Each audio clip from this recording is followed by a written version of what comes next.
I want to just ask them, well, what do you trust then? The percentage of people who trust science actually grew. Then it went down again after it. Science, and to me, that's a bit worrying.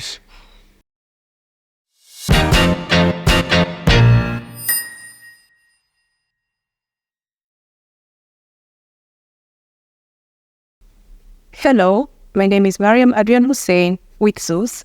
On today's ZUSSIFY special podcast episode, we have our special guest speaker from Faculty of Biology and Biotechnology, whose name is Mykyta Osachi. Mykyta? I'm here to talk about, what I do. I do science writing and fact checking, and I'm here to share as much as I know. Is there a reason you chose this path? Well, I wanted to go into science, like actual research. For the longest time, I thought I would like to be a biology researcher, like in the lab.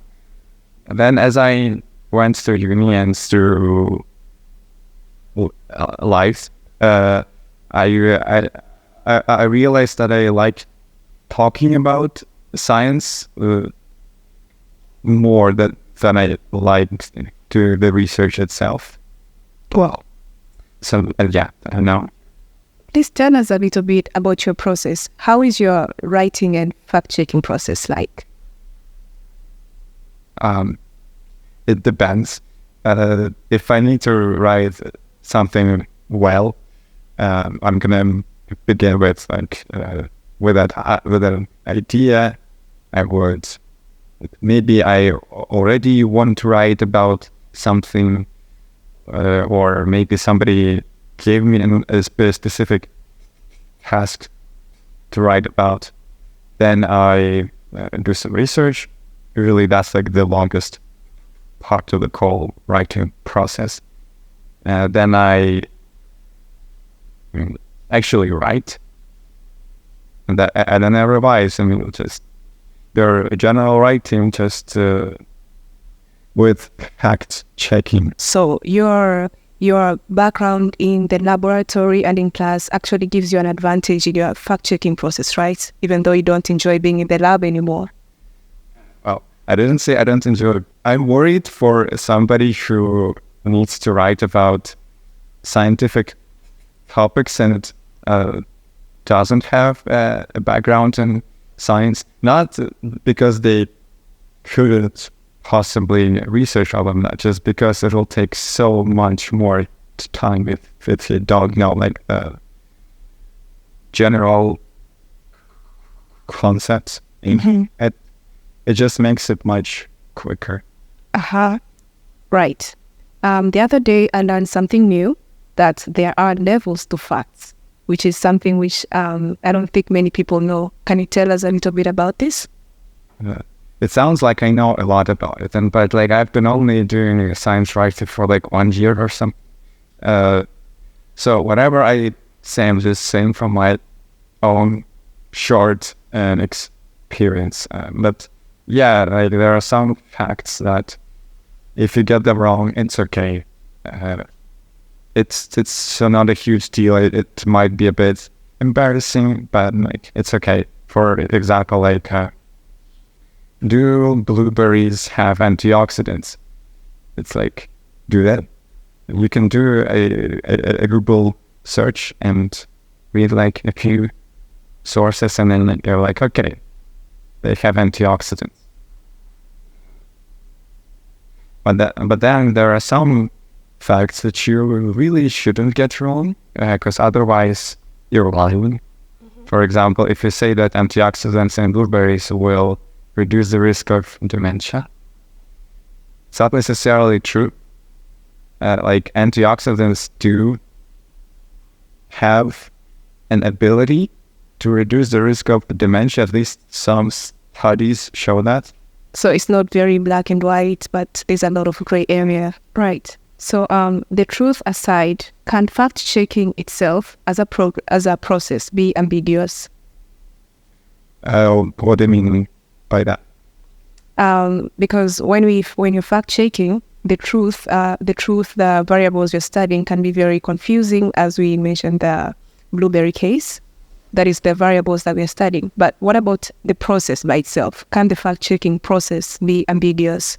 Or is it the thing which you mentioned about sources lying or hiding the truth? Yeah. Fact checking in science, at least, or in science related topics, it needs to be precise, and there is often a lot of misinformation and a lot of conflicting information. Like I said, some studies show X and some show Y. So fact checking is mostly about reducing uncertainty and getting like slightly closer to a truth, not necessarily finding out the truth. Mm-hmm. So generally, what would you say are the main problems that you encounter while you're fact checking? It takes a very long time if you want to do it well. The thing is that there is a high chance that nobody will notice that your fact checking is wrong. Like your editor, your manager, your whoever, they will probably not notice that you got it wrong. And it's but maybe like one reader in a few months will be like, actually, that's wrong. And then that will be embarrassing. So hardest part is having that pressure on you to try to get something right, even though you're the one that's checking the rightness, period. There will be nobody else checking that. With that information, would you say that scientific papers are reliable sources? Yeah, in general, yes, they are reliable, and at least they're the most reliable source that we have now. Scientific articles, they can be, like, there are some issues with them. They can be published, for example, in non-credible or less known journals, which doesn't mean that the findings will be wrong, but it might just make the wrongness of them a bit more likely. Even in the most prestigious scientific journals like Nature, you will often find misinformation. And they have to be up to date, right? Yeah, more or less. Some facts are as old as time itself.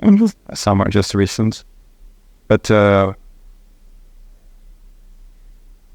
it's like there are some issues with scientific articles, is that you need to make sure that they're right, and it's hard to make sure that sure, because one article can say one thing, one article can say another thing, but even though, and there are also other issues. I'm sorry, this is just a very extensive topic, and yeah, like there are some issues with science and science publishing. For example, publication bias is a thing that happens when you try to publish positive findings, because that will be more interesting. That will be more sensational, and it might bring you more money. Right. So the articles that get published are the ones that only prove something, not the one that disprove.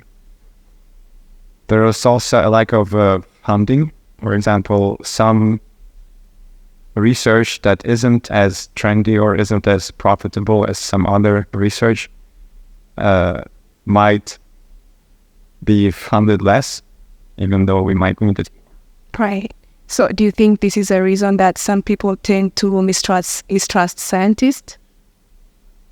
Well, I think mistrusting science and scientific articles is based a lot upon the kind that they don't trust the articles themselves. Mm-hmm.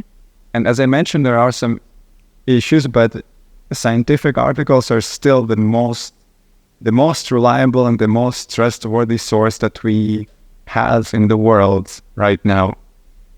And to people who say that, oh, I don't trust scientific articles, I want to just ask them, well, what do you trust then?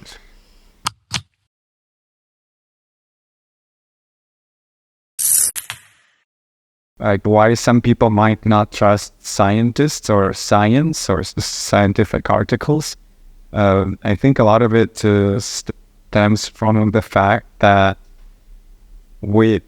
during our education, we're used to seeing science as just a collection of facts that have little meaning or connection between them, and we don't really learn how those facts are discovered, created, like how they're made.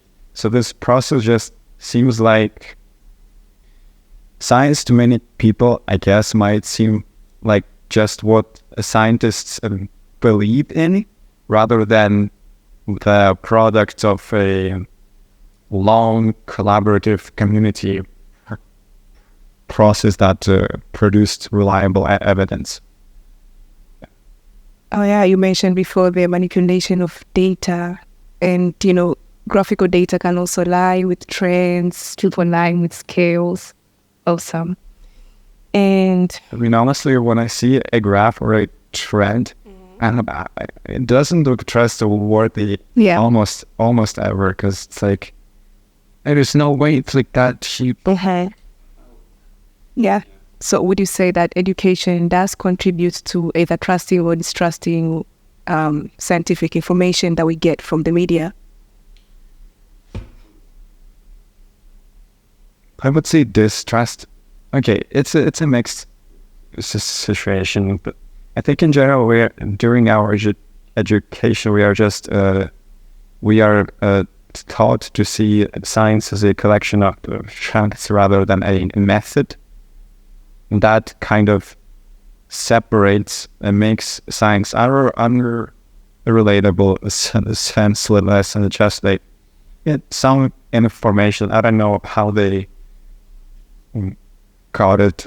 In your opinion, would you say that people trust science now more than before in history?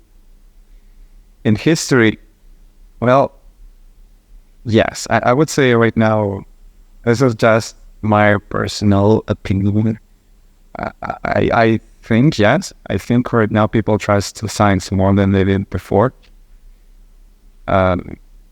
Science also got much better now than it was like 300 years ago, 200 years ago. I mean, 300 years ago, science didn't really exist as it does now. Anyways, did you know that during COVID, the percentage of people who trust science actually grew? Fascinating.